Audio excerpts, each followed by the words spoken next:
Jeudi 31 août, vous êtes sur RTI 1, bienvenue à tous. Le président Alassane Ouattara a regagné Abidjan ce jeudi après un séjour en France depuis le 17 août dernier. Il était accompagné de son épouse, la première dame de Côte d'Ivoire, Dominique Ouattara. Le chef de l'État a été accueilli à son arrivée à l'aéroport international Félix Houphouët-Boigny par le vice-président de la République, Thiemoko Meïlie Koné. C'est le dernier jour de la campagne électorale aujourd'hui. À partir de minuit, ce sera la fin de tout acte de campagne partout sur le territoire national. La campagne avait été ouverte le 25 août dernier. Les candidats ont eu 7 jours pour défendre leur programme et tenter de convaincre les électeurs. Ce dernier jour de campagne sera largement relayé dans le 20h. Et dans le cadre de ces élections municipales et régionales, l'Association des femmes juristes de Côte d'Ivoire a initié une journée de sensibilisation et surtout de formation sur comment voter. Il était question de montrer aux populations l'importance donc du vote. Aboulaye Koné y était.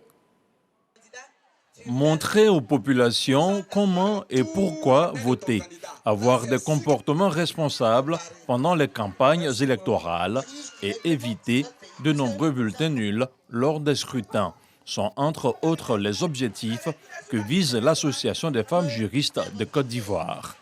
Pour la première responsable de l'AFJCI, informer et sensibiliser les populations permet à terme d'avoir des élections apaisées, mais aussi de donner plus de chances aux candidats d'être élus. Comment voter le jour J? C'est le sens de notre présence ici aujourd'hui à Abobo pour faire ces sensibilisations-là, pour expliquer vraiment aux populations déjà que c'est un devoir citoyen d'aller voter. Ça fait partie de leurs droits.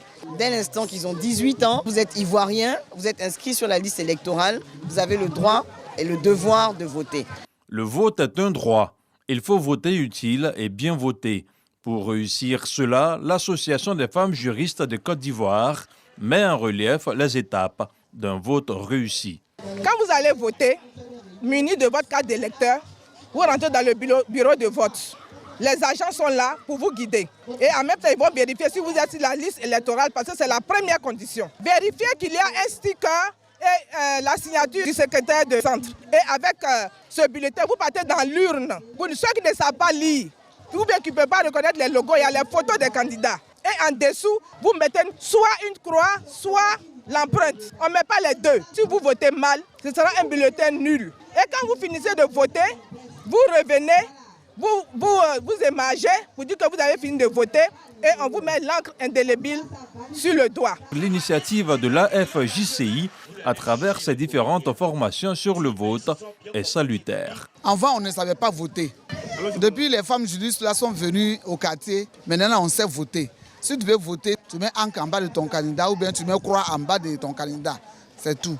Créée en 1984, l'Association des femmes juristes de Côte d'Ivoire entend mener plusieurs campagnes de sensibilisation dans le district d'Abidjan, mais aussi à l'intérieur du pays. Elle entend amener les populations à cultiver un esprit de pardon, d'amour et de paix pour des élections apaisées en Côte d'Ivoire. Change de domaine pour parler de pêche qui est en perte de vitesse à Grand-Bérébi, pourtant réputé pour l'abondance et la qualité des poissons pêchés dans ces eaux. Alors que le gouvernement avait pris une mesure interdisant l'activité de pêche pendant le mois de juillet afin de permettre aux poissons de se reproduire davantage, le constat est que l'activité de pêche a baissé depuis la reprise.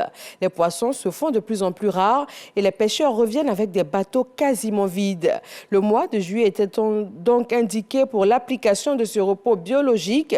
Qu'est-ce qui justifierait alors cette disparition soudaine des poissons et que proposent les pêcheurs pour sauver leur activité? Des réponses dans nos prochaines éditions. Il est désormais le numéro 1 au Gabon. Le général Brice Oligui Nguema va prêter serment en tant que président de la transition le lundi 4 septembre prochain devant la Cour constitutionnelle. Autre mesure annoncée aujourd'hui, le rétablissement temporaire de la Cour constitutionnelle, la mise en place progressive des institutions de la transition et la reprise des vols domestiques.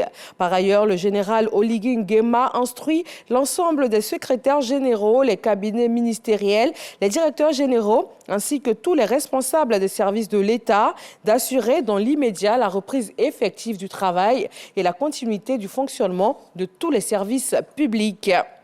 En Afrique du Sud, ce drame, le pays compte 74 morts, dont au moins 12 enfants et 52 blessés dans l'incendie d'un immeuble à Johannesburg. Le feu s'est déclaré pendant la nuit dans un immeuble délabré de l'ancien centre des affaires. Le président de la République a déploré une immense tragédie.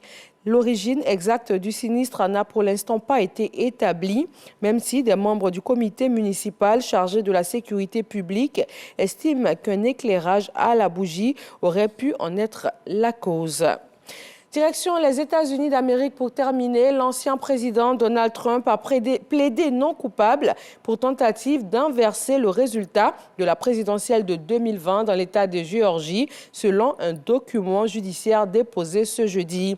Il s'agit du 4e dossier pénal dans lequel est poursuivi le magnat qui brigue de nouveau la Maison-Blanche et reste le favori pour les primaires républicaines. Merci de nous suivre sur RTI. Un rendez-vous avec beaucoup de plaisir à 20h.